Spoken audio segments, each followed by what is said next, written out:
Ouvrons notre Bible au livre de Nombre 25. Nombre 25.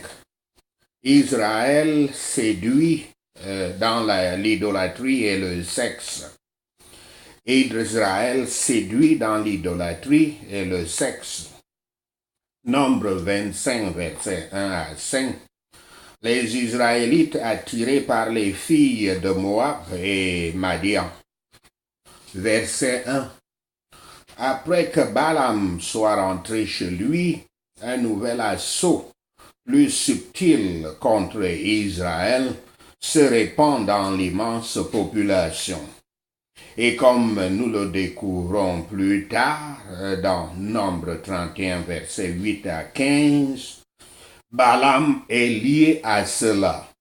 Cette stratégie utilise les femmes moabites, possiblement des prostituées du temple, pour séduire les hommes d'Israël et conduire toute la nation à se ruiner par l'idolâtrie. Yahweh déteste l'immoralité sexuelle, surtout quand elle est liée à l'adoration des idoles. Par conséquent, comme les Moabites ne pouvaient pas abattre Israël par une malédiction de Balaam, ils espéraient utiliser la convoitise de la chair. Versets 1 à 3. Alors que les Israélites sont à Chittim, de l'autre côté du Jourdain, en face de Jéricho, ils sont attirés par le culte du dieu Baal Péor de Moab, par des femmes moabites. Baal est un dieu de la fertilité dont le culte implique souvent l'immoralité sexuelle. Israël sera attiré par le péché avec Baal plus d'une fois dans son histoire, dans les Écritures. Baal est le nom d'un dieu cananéen, comme je l'ai dit. Péor était une montagne de Moab, comme nous le voyons dans Nombre 23, verset 28, d'où la localité spéciale Beth Péor, dans Deutéronome 3, verset 29, dont cette localité a été désignée ainsi. Elle a donné son nom au Baal qui y était adoré et à l'aide duquel Israël, dont avant son entrée dans Canaan, avait été donc, comme dans cette écriture, pendant un bref instant attiré dans les versets 3 à 5 de ce texte, Nombre 25. Le Dieu est lui aussi leur Dieu. Leur Dieu est lui aussi appelé Péor, par abréviation dans Nombre 31, verset 16 et Josué 22, verset 17. On croit généralement que cette forme de culte de Baal faisait particulièrement appel à l'indulgence sexuelle. Comme je l'ai dit, le contexte semble avoir favorisé ce point de vue à cause de la licence honteuse dans laquelle beaucoup d'Israélites avaient été attirés. Mais tout culte de Baal encourageait ce péché sexuel. Et Péor n'était peut-être pas pire que beaucoup d'autres sanctuaires à cet égard, bien que le mal soit certainement flagrant ici. Le culte de cette idole consistait à exposer cette partie du corps que toutes les personnes prennent le plus grand soin de dissimuler. Versets 4 à 5. Yahweh ordonne à Moïse de tuer tous les chefs d'Israël afin qu'il détourne sa colère du peuple entier. Moïse ordonne aux juges de tuer les hommes qui se sont associés à Baal-Péor. Rappelez-vous que cette phrase, cette sentence n'a rien de nouveau. Ce jugement n'a rien de nouveau, car Yahweh avait donné le commandement, je cite, « Tu ne laisseras point vivre la magicienne ». Fin de citation. Ceci est dans Exode 22, verset 18. Et ce qui se passait, c'était que ces actes sexuels étaient associés à la magie de Baal, des Baals, participer à leur rituel, y compris dans des orgies sexuelles qu'on voit communément, même aujourd'hui, dans les messes noires des loges sataniques. L'amitié avec les méchants est plus dangereuse que leur inimitié, car nul ne peut prévaloir contre le peuple de Dieu s'il n'est pas vaincu, si ce peuple n'est pas vaincu par ses convoitises intimes.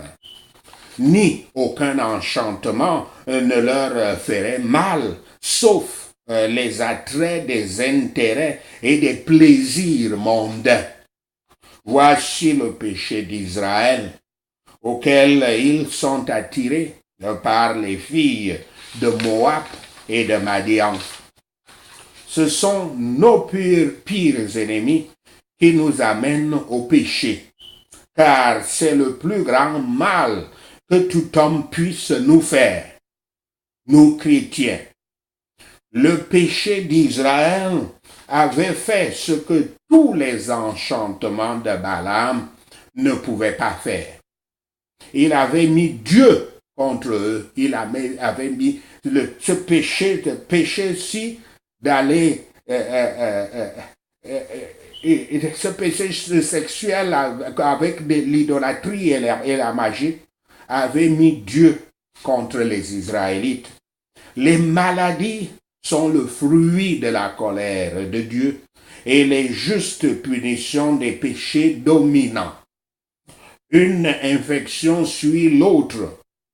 Les seigneurs dans le péché, les meneurs dans le péché doivent faire montre des exemples de justice dans le châtiment. Nombre 25, versets 6 à 15. Phinéas met Zimri et Cosbi à mort. Versets 6 à 7. Lorsque l'un des chefs d'Israël apporte ouvertement en plein jour une femme madianite au camp pour avoir des relations sexuelles avec elle, Phinéas, le petit-fils d'Aaron par Éléazar, les transperce tous les deux d'un trait par une lance. Cela empêcha la peste de l'apostasie et de l'immoralité sexuelle de se propager, ce qui conduisit cependant à la mort ce qui conduit seulement à la mort de 24 000 Israélites, un nombre cependant plus grand que les 14 700 qui moururent dans la rébellion de Korah dans Nombre 16. Versets 10 à 13. Dieu affirme Phinéas, lui offrant un sacerdoce perpétuel. Phinéas montre qu'il partage la jalousie de Yahweh pour la droiture parmi les gens. Par conséquent, le Seigneur proclame que Phinéas a son alliance de paix. Cela signifie que Phinéas possède un sacerdoce perpétuel ayant fait l'expiation pour les fils d'Israël. Phinéas, dans le courage du zèle et de la foi, avait fait vengeance sur Zimri et Cosbi Cet acte ne peut jamais être un exemple de vengeance privée, de persécution religieuse ou de vengeance publique irrégulière. En effet, les chrétiens n'ont pas à lutter contre la chair et le sang, comme cela est écrit dans Éphésiens 6, verset 12. Nombre 25, verset 16 à 18. Les Médianites doivent être punis. Verset 14 à 18. L'Israélite qui avait commis le péché sexuel était Zimri, un chef des Siméonites. La femme madianite qui avait participé était Cosbi, une fille de Zour, qui était un leader de Madian. Parce que cette femme était une Madianite, Yahweh ordonna à Moïse d'être en perpétuelle guerre avec les Madianites, une nation étroitement liée aux Moabites. Moïse devait les attaquer parce qu'il faisait partie de l'intrigue des Péors pour conduire les Israélites loin de Dieu dans l'idolâtrie et l'immoralité sexuelle. Nous ne lisons pas que les Moabites sont morts de la peste. Dieu les avait punis plutôt par l'épée d'un ennemi, pas avec la verge d'un père, pas avec la verge d'un père. Nous devons nous opposer à tout ce qui est une occasion du péché pour nous, comme cela est dit dans Matthieu 5, versets 29 à 30. Tout ce qui nous trahit à pécher devrait être une vexation pour nous, comme une épine dans la chair. Et personne ne sera plus sûrement et sévèrement puni que ceux qui, suivant l'exemple de Satan et de sa subtilité, tentent les autres à pécher. Sachez cela, et l'Éternel Yahweh vous bénira. Merci Seigneur. Prenons ces points de prière. Prions contre l'esprit de séduction. Le but de la séduction est de créer des liens d'âme qui peuvent être utilisés pour vous contrôler. Un lien d'âme est un attachement spirituel ou émotionnel à une autre personne. Dans ce cas, le lien est avec un esprit démoniaque. Et dans ce cas-ci, dans ce chapitre, ce cas des femmes médianates et du culte de Baal Péor, il s'agit d'un esprit démoniaque appelé Jézabel. Les liens d'âme peuvent être créés de multiples façons. Relations sexuelles, manipulation émotionnelle, expérience de vie partagée, tragédie personnelle, perte d'un être aimé, flatterie de l'orgueil, consoler une autre personne, aider le solitaire, être d'accord avec les infractions, les peines, les blessures et la rancune de Jézabel envers ceux qui sont en autorité et au leadership. Cela se passe de cette façon-là dans les églises, ou même une crise financière. Prions. Toi, esprit de Jézabel, je te commande de libérer tes captifs. Merci Seigneur. Au nom de Yahshua le Messie, nous prions. Toi, esprit de Jézabel, tu ne tues pas le prophète de Dieu à l'intérieur de moi, tu ne le tueras pas. Merci Seigneur. Au nom de Yahshua le Messie, nous prions. Je renverse toute imagination maléfique contre moi. Merci Seigneur. Au nom de Yahshua de Messie, nous prions. Je brise toute association impie avec l'esprit du monde. Merci Seigneur.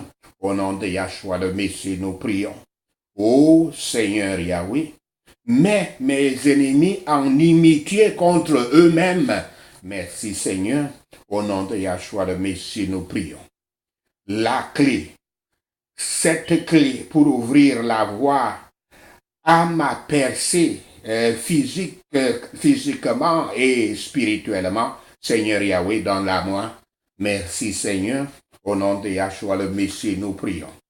Je démolis l'autel de la sorcellerie contre ma vie. Merci Seigneur. Au nom de Yahshua le Messie, nous prions. Merci Seigneur d'avoir entendu notre prière. Merci Seigneur pour tes réponses à nos prières. Seigneur Yahweh, nous te remercions pour ta parole de sagesse, ta parole de direction, ta parole d'enseignement, ta parole d'illumination, ta parole de renforcement spirituel, de croissance spirituelle et d'élévation spirituelle. Seigneur, nous te rendons gloire, nous t'adorons, nous te louons. Au nom de Yahshua le Messie, nous prions. Amen.